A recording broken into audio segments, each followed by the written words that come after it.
Hi guys, and welcome to my review of Send Help. This is the latest offering from Sam Raimi, and it's his first horror movie since Drag Me to Hell. So probably don't know what Drag Me to Hell was, but probably looking best part of 20 years though. So yeah, it's a welcome return. It's a welcome return to for Sam Raimi to horror. This will be a non-spoiler review.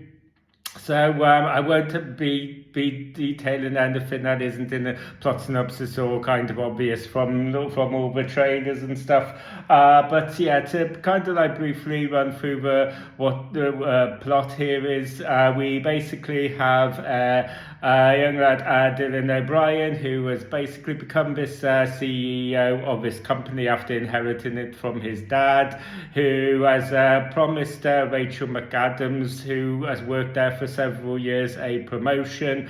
The only problem is that now Dylan O'Brien's character has inherited the company. He doesn't like Rachel McAdams' character, and basically he's essentially characterised as just this misogynistic, overbearing douchebag, basically, who basically wants to give the promotion to his best friend, who he plays golf with.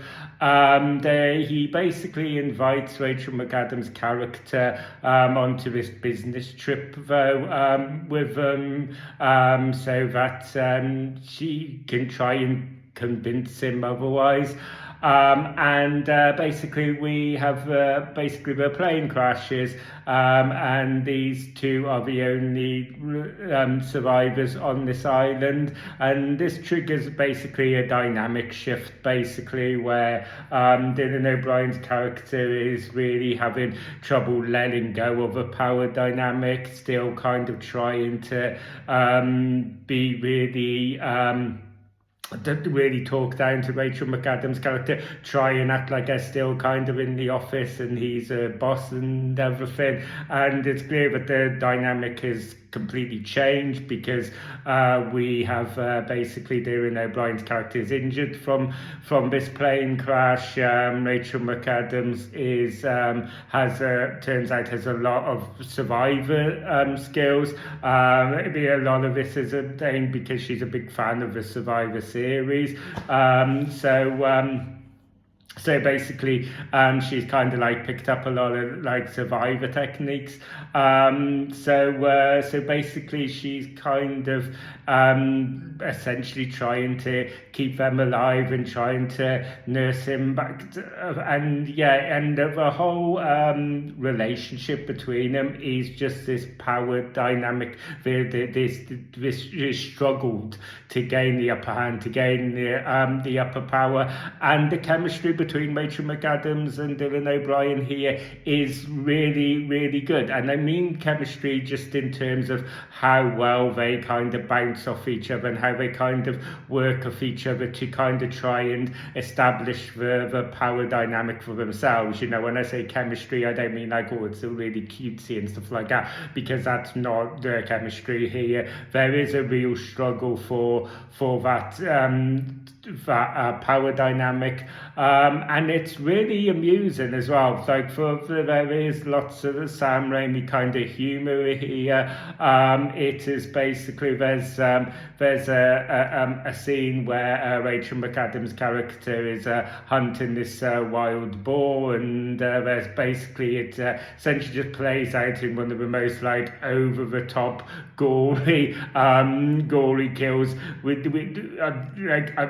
but the whole cinema was basically just end up laughing just because of how intentionally over the top and comedic this was kind of like played for. But yeah, just some of the interactions between the two leads as well is really it is really interesting. There's some little touches here that are just kind of like that Sam Raimi fingerprint. Anybody who's seen any of his previous horrors, like the original Evil Dead trilogy or Drag Me to Hell, will spot some little kind of like trademark Sam Raimi stuff in here.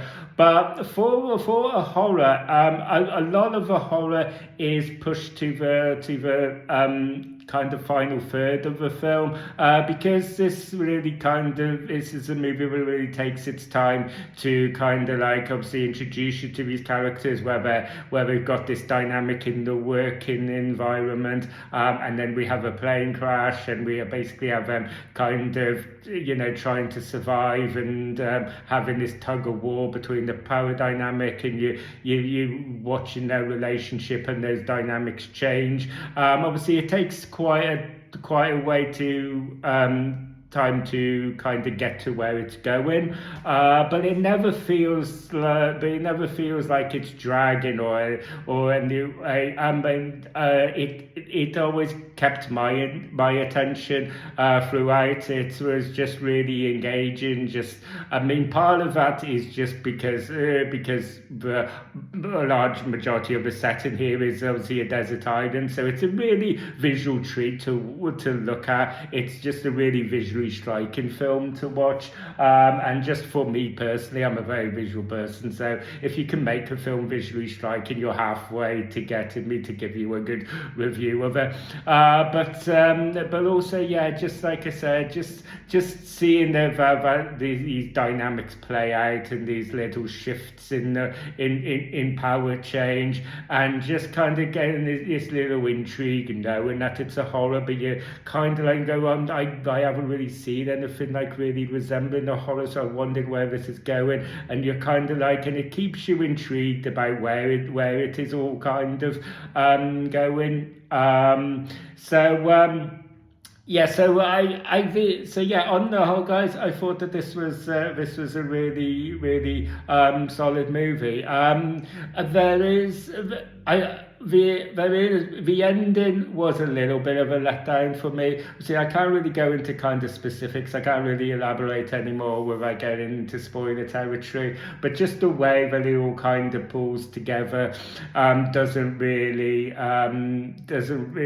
it didn't come together in quite the satisfying way. I mean, I'll have to kind of like do a spoiler-free review when this has been out a bit longer, so I can kind of like elaborate and give you a clear indication of what exactly I'm talking about here. But yeah, the finale, it didn't quite land for me personally, and there's just this little tag on end scene just over the last couple of minutes or so of this film.